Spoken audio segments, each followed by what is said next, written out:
Good morning 10th class. आज बेटा मैं जो चैप्टर ले रही हूँ चैप्टर नंबर 2 आपका है वो है स्ट्रक्चर ऑफ क्रोमोसोम। इसको स्टडी कर लेते हैं बेटा, ठीक है। तो स्ट्रक्चर ऑफ क्रोमोसोम में देखते हैं हमारे पास क्या दिया गया है चैप्टर 2। और हाँ, इसमें हमारे पास सिर्फ चैप्टर 2 ही है, यानी सेल के चैप्टर से रिलेटेड। सबसे पहला बोला गया what is a chromosome. Chromosome किसको कहते हैं? अगर इसका आंसर मैं एक लाइन में दूं तो उसका आंसर होगा highly condense coiled chromatin fibre.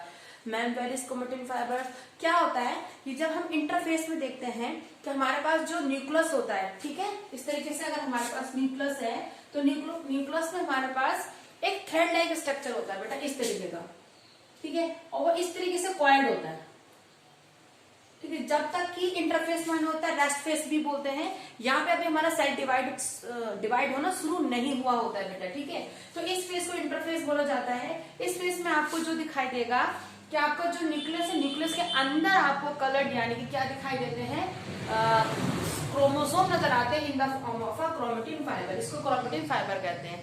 और जैसे जैसे आपका सेल डिवाइड होता रहता है वो आपका जो स्ट्रक्चर को चेंज करता रहता है। तो यहाँ पे ना सबसे 1882 में वाल्थर फ्लेमिंग ने जो है सबसे पहले इसको जो है लार्वा में चेक किया था क्रोमोसोम को, ठीक है। उसने कहा कि एक रैपिड एक्शन हो रहा है, यानी रैपिड सेल डिवीजन हो रहा है, वो भी मिटोसिस की प्रोसेस के थ्रू। आगे देखेंगे मिटोसिस और मियोसिस क्या होते हैं, ठीक है। इसके बाद हम देखते हैं स्ट्रक्चर ऑफ क्रोमोसोम। वो आपका कहता है कंसिस्ट ऑफ अ क्रोमेटिड। वो आपका किस चीज से मिलकर बना हुआ है? क्रोमेटिड से मिलकर बना हुआ है। तो कुछ इस तरीके का स्ट्रक्चर आपको दिखाई दे रहा होगा, इस तरीके से, ठीक है, इस तरीके का स्ट्रक्चर आपको दिखाई दे रहा है क्रोमोसोम का। तो यहाँ पे आपके कंसिस्ट ऑफ टू क्रोमेटिड यहाँ पे प्रेजेंट है। इसके बीच में जो पाया जा रहा है इसको कहा जाता है सेंट्रोमियर। एक्चुअल में सेंट्रोमियर का काम होता है कि वो जब सेल डिवाइड होता है तो सेंट्रोमियर से ही टूटना शुरू करता है, और ये स्पाइंडल फाइबर की फॉर्मेशन करते हैं, और ये आपके पोल की तरफ जाते हैं, टूवर्ड द पोल, इधर और दूसरी साइड, ठीक है, ईस्ट वेस्ट नॉर्थ साउथ, इस पोल की तरफ टूटना शुरू होते हैं। एक्चुअली सेंट्रोमियर का काम होता है कि इन दोनों क्रोमेटिड को डॉटर सेल में कन्वर्ट करना, ठीक है। उसके बाद हम आ जाते हैं हमारे पास क्रोमेटिन किन चीजों का मिलकर बना है। क्रोमेटिन एक्चुअल में 40% डीएनए है, और आपका हिस्टोन यानी कि प्रोटीन, ये भी प्रोटीन है, 60% हिस्टोन से मिलकर बना हुआ होता है। हिस्टोन एक बॉल की जैसे स्ट्रक्चर होता है बेटा, ठीक है। अगर हम यहाँ पे स्टडी करते हैं स्ट्रक्चर ऑफ डीएनए की, तो इंपॉर्टेंट जो क्वेश्चन आता है सीधे सीधे, तो स्ट्रक्चर ऑफ डीएनए किसने किया था? बर्डसन और क्रिक ने इसको दिया था 1962 में। इनको अवार्डेड भी दिया गया नोबेल प्राइज से इनके स्ट्रक्चर के लिए। ये एक मैक्रोमोलिक्यूल होता है कि काफी सारी चीजों से मिलकर बना है, इसलिए इसे मैक्रोमोलिक्यूल कहते हैं। इसका स्ट्रक्चर 1 मार्क्स में आता है। डबल हेलिक्स स्ट्रक्चर होता है, इस तरीके से डबल हेलिक्स, ठीक है। तो यहाँ पे देखो इसको डबल हेलिक्स स्ट्रक्चर बोला जाता है, ठीक है। यानी एक स्ट्रैंड जो आपका दिख रहा है इस तरीके से, उसे कहते हैं रिपीटिंग। ये न्यूक्लियोटाइड से मिलकर बना होता है, और आप याद रखेंगे न्यूक्लियोटाइड 3 चीजों से मिलकर बना है। एक है पेंटोज शुगर, एक है आपके पास नाइट्रोजिनस बेस, एक है हमारे पास फोस्फेट। अब हम स्टडी करेंगे नाइट्रोजिनस बेसिस कौन कौन से होते हैं। नाइट्रोजिनस बेसिस वैसे हमारे पास होता है एडेनाइन, जो इसके अंदर प्रेजेंट है उसका नाम है एडेनाइन, ठीक है। इसकी पेयरिंग होती है थाइमाइन के साथ। एडेनाइन यहाँ पे लिख देते हैं, देखो हमारे पास, चलो यहाँ पे लिख देते हैं, ये है एडेनाइन, ठीक है, दूसरा है थाइमाइन, ठीक है, तीसरा है ग्वानाइन, नेक्स्ट है हमारे पास साइटोसाइन, ठीक है। क्या आपस में पेयरिंग करते हैं? एक ही एडेनाइन की पेयरिंग होती है डबल बॉन्ड के साथ, किसके साथ? थाइमाइन के साथ। दूसरी होती है ग्वानाइन की साइटोसाइन के साथ, वो भी ट्रिपल बॉन्ड में। अभी जो बॉन्ड इसके अंदर बन रही है आप याद रखेंगे 1 मार्क्स के लिए, वो बॉन्ड होती है हाइड्रोजन बॉन्ड, ठीक है। हाइड्रोजन बॉन्ड से ये आपका नाइट्रोजनस बेस जुड़ा हुआ होता है, ठीक है बेटा। यहाँ पे हमारे पास है, इतना हम बता चुके हैं। 1 मार्क्स में इंपॉर्टेंट से याद रखना है कि नाइट्रोजनस बेस एडेनाइन की पेयरिंग थाइमाइन के साथ होती है, ग्वानाइन की पेयरिंग साइटोसाइन के साथ होती है, वो भी आपके डबल बॉन्ड के साथ। आगे देखते हैं formation of a new DNA. एक नया डीएनए कैसे करके बनता है।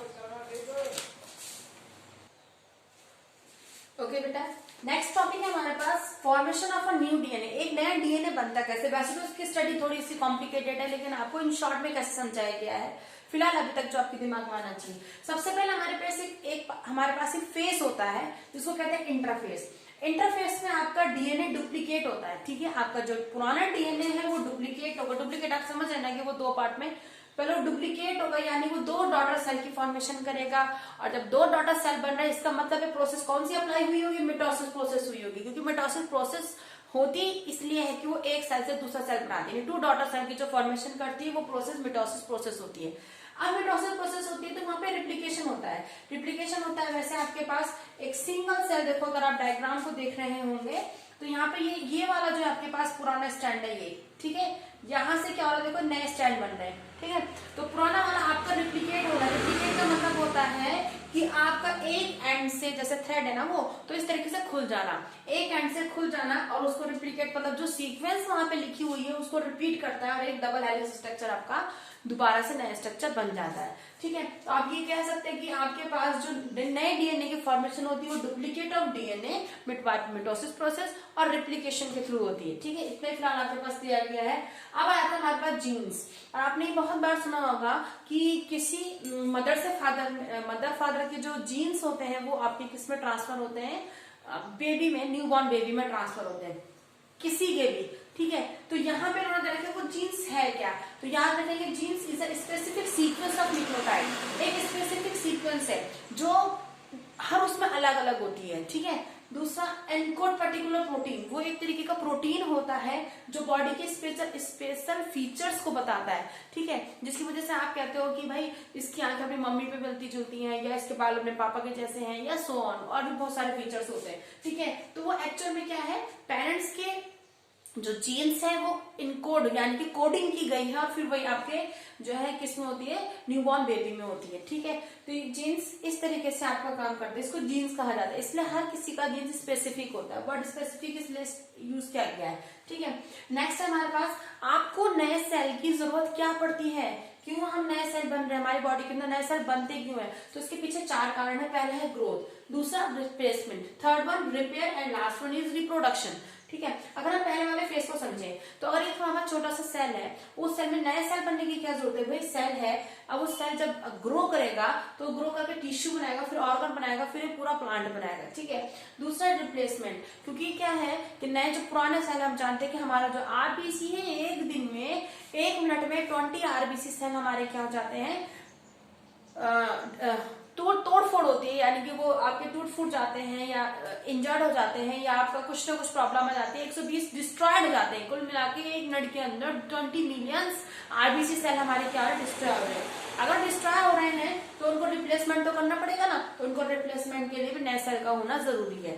थर्ड वन रिपेयर, कहीं पे इंजरीज हो जाती है, आपने देखो कहीं पे आपको कट लग गया स्किन पे, तो धीरे धीरे क्या नए सेल नहीं होंगे तो रिप्लेसमेंट नहीं होगा ना, तो वहां पे क्या रिप्लेसमेंट होता है, आपका रिपेयर होती है वो चीज, ठीक है। रिपेयर के लिए भी हमको नए सेल की जरूरत पड़ती है। और लास्ट रिप्रोडक्शन, तो यहाँ पे कहेंगे जैसे छोटे जो हमारे पास सिंगल सेल जो हमारे पास ऑर्गेनिज्म होते हैं, जैसे एम्यूबा हो गया, हाइड्रिया हो गया, पैरामीशियम हो गया, ये सब हो गए, किसके क्या करते हैं, मिटोसिस प्रोसेस के थ्रू क्या करते हैं, रिप्रोडक्शन करते हैं, एक सेल से दूसरा सेल बनता है, वही उनका डॉटर सेल कहलाता है।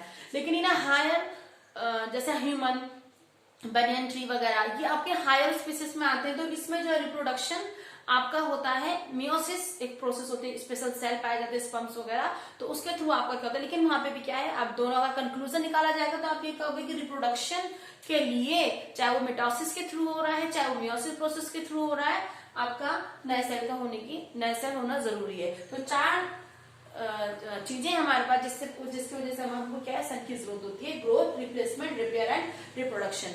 आगे हम कंटिन्यू करते हैं, continue type of cell division, कितने तरीके के सेल डिवीजन होते हैं बेटा।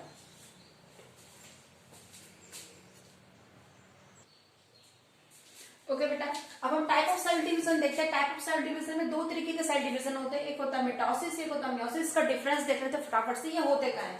मिटोसिस आपका पूरी बॉडी में होता है, सोमेटिक सेल, ठीक है, पूरी बॉडी को सोमेटिक कहा जाता है। दूसरा होता है आपका, ये आपका सिर्फ रिप्रोडक्टिव सेल में ही मियोसिस प्रोसेस होती है, ठीक है। इसकी जरूरत क्या है, ये ग्रोथ और रिप्लेसमेंट के लिए जरूरत होती है। ये आपका सिर्फ गैमेट्स की फॉर्मेशन, गैमेट्स माने आपके सेल सेक्स सेल बनाने के लिए जरूरत पड़ती है इसकी, ठीक है, गैमेट फॉर्मेशन के लिए।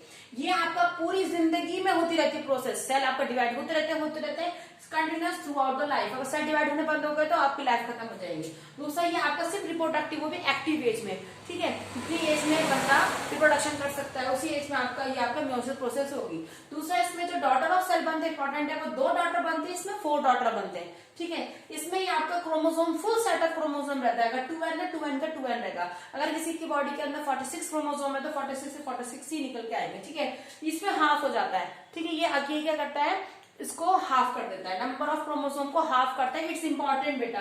नेक्स्ट है आपका, इसमें आपका सिंगल न्यूक्लियस होता है, इसमें आपके 2 न्यूक्लियस में वो डिवाइड हो जाता है। इसमें ये आइडेंटिकल होगा, क्योंकि जैसे एमोबा था बिल्कुल मिटोसिस प्रोसेस हुई, फोटोकॉपी निकल के आए, तो एमोबा का बिल्कुल आइडेंटिकल निकल के आएगा, बिल्कुल एमोबा वैसी जो डॉटर सेल होगा सेम वैसी होगा। लेकिन इसमें वेरिएशंस हो सकती हैं क्योंकि इसमें मिक्सिंग होती है। इसको मैं और तरीके से भी समझा दूं, तो इसको ध्यान में रखना। सपोज ये एक बॉडी है ए, ये एक बॉडी है बी, ठीक है। इसमें नंबर ऑफ क्रोमोसोम है 2n, इसमें नंबर ऑफ क्रोमोसोम है 2n, ठीक है। अब इसमें से निकलने वाले जो गैमेट्स हैं, ठीक है, जैसे इसमें से निकला स्पर्म और इसमें से निकलता है आपका एग, ओवरी कहते हैं, ठीक है, ओवम कहते हैं उसे, ओवम, और यहाँ से या एग निकलता है इसमें से, ठीक है। तो ये नंबर ऑफ, ये आपका n हो जाएंगे हाफ, ये भी हो जाएगा हाफ। अब जब ये दोनों के दोनों मिलेंगे एक नया बेबी बनेगा, तो वो बनेगा 2n। तो इस समझ के आप कि किस तरीके क्यों आपके क्रोमोसोम को हाफ होना पड़ता है, क्योंकि जो नई डेप्लॉइड बॉडी बनती है उसे डेप्लॉइड कहते हैं। नई बॉडी बनेगी फुल सेट ऑफ क्रोमोसोम की बनेगी, यानी 46 का हाफ 23, 46 का हाफ 23, ठीक है। 23 मिलके जो नया सेट बनेगा आपके पास बेबी का, वो 46 का बनेगा, ठीक है। तो इसलिए भी आपको यहाँ ये बॉडी जो मिटोसिस के थ्रू चलेगी, लेकिन जब आपके गैमेट्स बनेंगे वो आपके किस प्रोसेस के थ्रू हो जाएगा, आपका मियोसिस प्रोसेस के थ्रू हो जाएगा। यानी जब आपको नंबर ऑफ क्रोमोसोम कम करने हो तब आप प्रोसेस अप्लाई करते हो मियोसिस, ठीक है। अच्छा, इसके बाद हमारे पास जो इंपॉर्टेंट जिससे क्वेश्चन काफी बार पुट अप किए गए हैं वो ये है बेटा, ध्यान से देखेंगे आप कि मिटोसिस के 2 फेज होते हैं बेटा, ठीक है। मिटोसिस 2 फेज में डिवाइड किया गया है यहाँ पर। एक हमारे पास है कार्डियोकाइनेसिस, इंपॉर्टेंट है, दूसरा है साइटोकाइनेसिस। कार्डियोकाइनेसिस माना होता है डिवीजन ऑफ न्यूक्लियस, यानी न्यूक्लियस का डिवाइड होना। कार्डियोकाइनेसिस माना होता है डिवीजन ऑफ साइटोप्लाज्मा, साइटोप्लाज्मा का डिवाइड होना। अब यहाँ पे फेस, यानी कि कौन कौन से फेस आते हैं, तो कार्डियोकाइनेसिस में 4 फेस हैं। मैं आपको इन शॉर्ट बता रही हूँ कि आपको कैसे पहचानना है कि कौन सा फेस होगा, ठीक है। तो हमारे पास दे रखा है, सबसे पहले दे रखा है मिटोसिस का फेस। कौन सा फेज हम पढ़ रहे हैं, कार्डियोकाइनेसिस, याद रखना कार्डियोकाइनेसिस ये आपका मिटोसिस के अंदर आता है।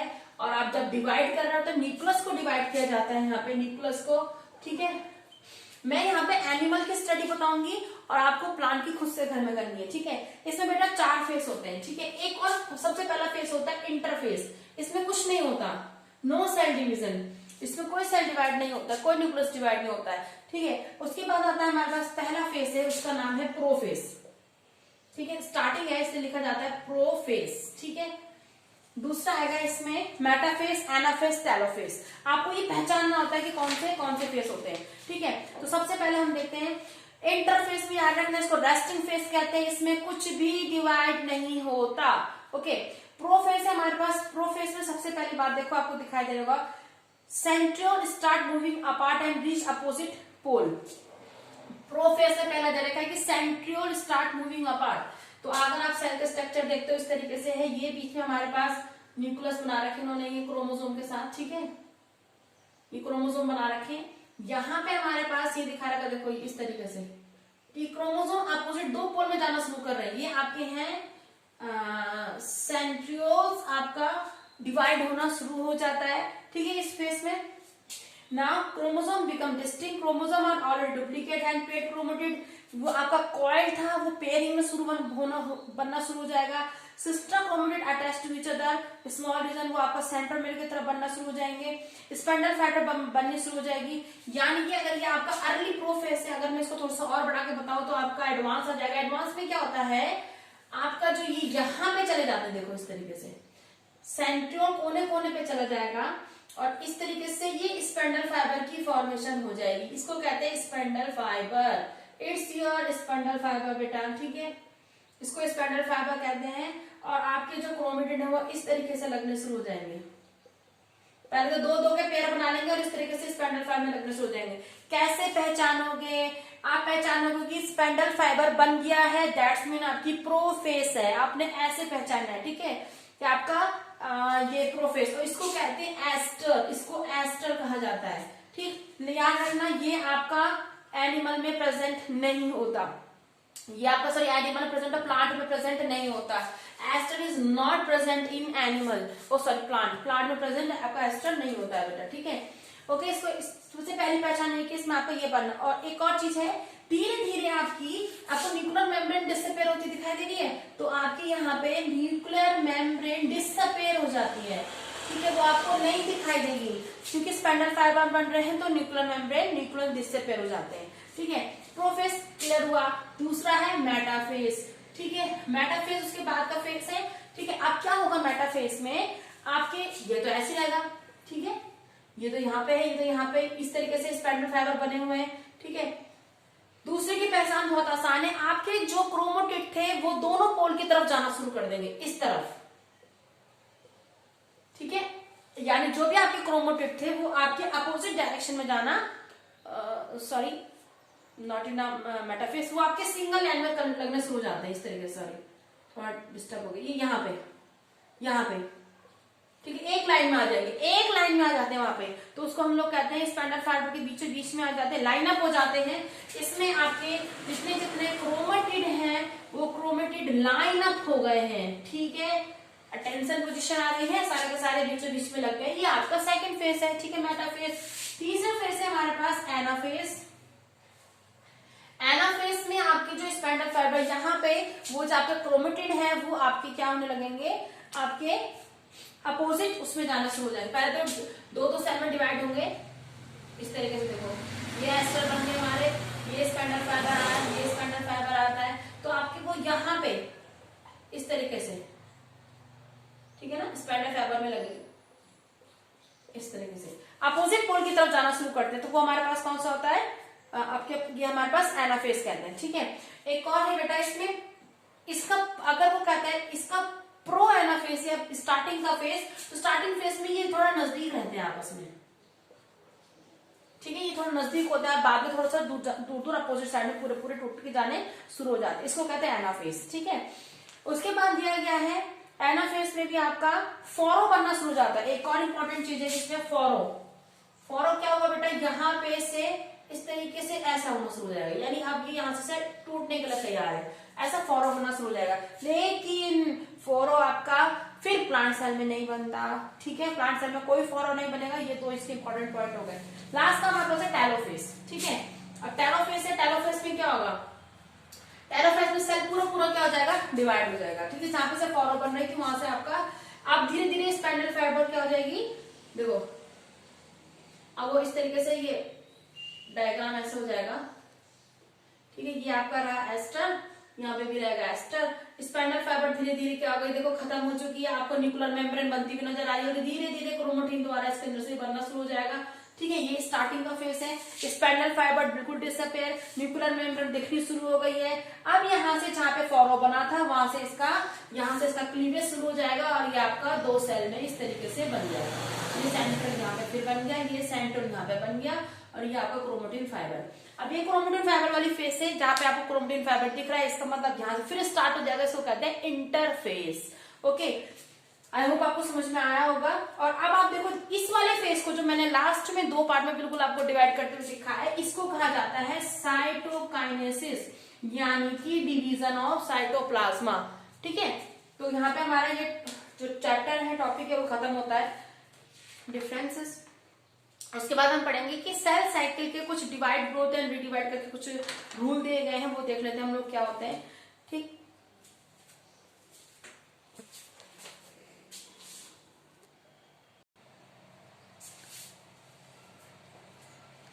ओके डियर, आगे देखते हैं। आगे हमारे पास मैंने यहाँ पे आपको पढ़ा रही थी, सेल साइकिल करके दिया हुआ है आपके पास, ठीक है, डिवाइड, ग्रो एंड रीडिवाइड करके दिया हुआ है, इस चीज को एक अच्छे से समझ लेते हैं। देखो इन्होंने कहा जब हम लोगों ने 3 फेस, हम लोगों ने 4 फेस पढ़े पहले हमने, कार्डियोकाइनेसिस के 4 फेस होते हैं। पहला फेस पढ़ा था हमने प्रोफेस, दूसरा पढ़ा था मेटाफेस, तीसरा पढ़ा था एनाफेस, लास्ट पढ़ा था टेलोफेस।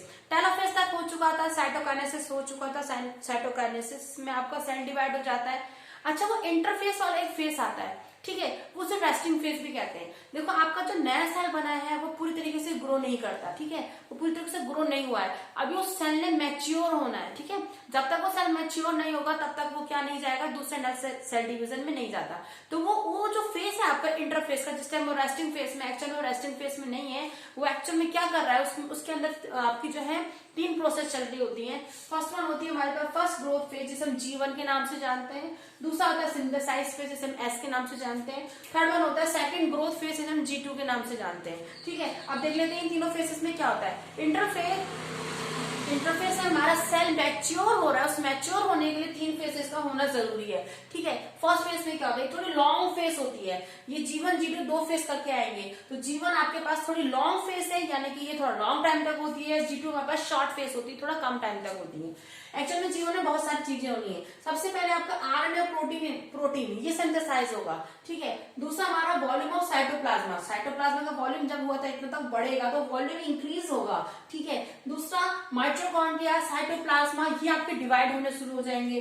दूसरा यहाँ पे 2 फेज होते हैं, वो कहते हैं 2 पार्ट को फॉलो करना पड़ेगा। कौन कौन से पार्ट को फॉलो करना पड़ेगा, विड्रॉल करना पड़ेगा इंटरफेस को, और एंट्री करनी पड़ेगी किसमें, सिंथेसाइज करें। तो ये 2 पार्ट को वो फॉलो करता है। आई होप आपकी फर्स्ट वन समझ में आया होगा, इजी था, ओके।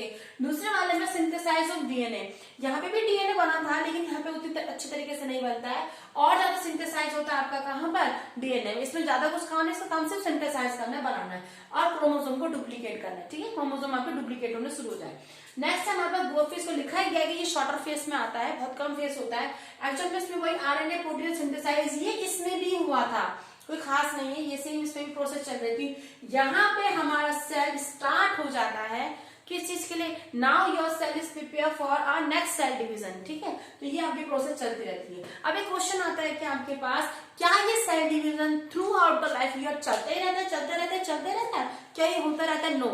कुछ जगहों में ये सेल डिवीजन परमानेंट होता है, कुछ जगहों में ये आपका सेल डिवीजन टेम्परेरी होता है, ठीक है। अब हम जरा कुछ देख लेते हैं, यहाँ पे पार्ट्स दिए गए। जैसे उन्होंने कहा brain and other nerve cell, एक बार हमारा एम्ब्रॉय में ये चीज बन जाती है तो बार बार डिवाइड नहीं होती, वो डेवलप होती है, डिवाइड नहीं होगी। One dead and they are not replace, अगर एक बार सेल डिवाइड डेड हो गए तो दोबारा रिप्लेस भी नहीं किए जाते।